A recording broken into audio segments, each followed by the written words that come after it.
a heavy object in I guess you will learn Newton or net force in this chapter only. I did not read it full, so I will check.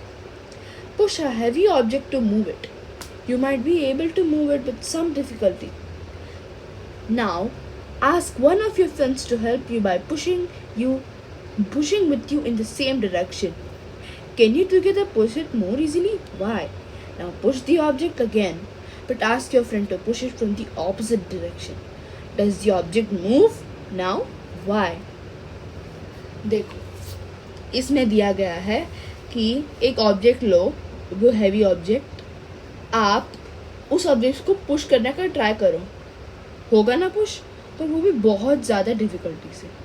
अब देखो, अभी दूसरा ये है कि बहुत ज़्यादा डिफ़िकल्ट चीज़ हो गई ना. अभी दूसरा ये है कि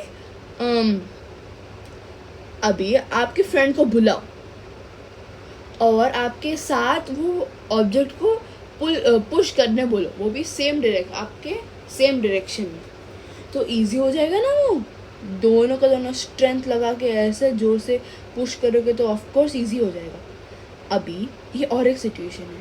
अभी आपके एक फ्रेंड को ऑपोजिट डायरेक्शन से पुश करने बोलो और आप भी ऑपोजिट डायरेक्शन से पुश करो. जिसका स्ट्रेंथ ज़्यादा होगा वही ऑफ कोर्स ज़्यादा मतलब आगे पुश कर पाएगा ना. अब देखो, न्यूटन मतलब उसका स्ट्रेंथ. अभी ये येलो शर्ट वाला लड़के के पास सिर्फ 60 न्यूटन है और ब्लू शर्ट वाले के पास सिर्फ 40 न्यूटन है. तो अभी हमें आकर नेट फोर्स फाइंड आउट करना है. तो 60 न्यूटन माइनस 40 न्यूटन करना पड़ेगा. उन दोनों के स्ट्रेंथ को माइनस करना पड़ेगा और उनका और जो येलो शर्ट बॉय का नेट फोर्स है 20 न्यूटन. मतलब yellow shirt boy of course जीतेगा. These activities suggest that when forces are applied on an object in the same direction, they add up. The net force on the object is single force whose magnitude is the sum of the two forces. The net force acts in the same direction as the two forces.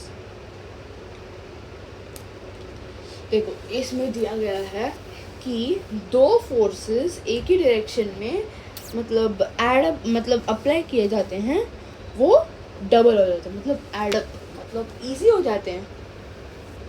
The net force on the object is a single force whose magnitude is the sum of the two forces. The net forces acts in the same direction as the two forces. जो net force है वो जो two forces हैं उसकी same direction में act करता है. When forces are applied on an object in the opposite directions, they oppose each other. Of course, अगर फोर्सेस ऑपोजिट डायरेक्शन में अप्लाई किए जाते हैं वो मतलब वो बहुत डिफ़िकल्ट हो जाता है पुश या पुल करने में. The net force of the object is the difference between the two forces. Of course Newton.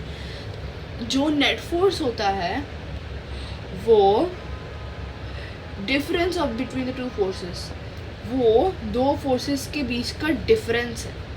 मैंने बोला येलो शर्ट का 60 न्यूटन है और ब्लू शर्ट का 40 न्यूटन. अभी न्यूटन को माइनस किया तो हमें नेट फोर्स मिला. If two opposite forces are equal the net force is 0.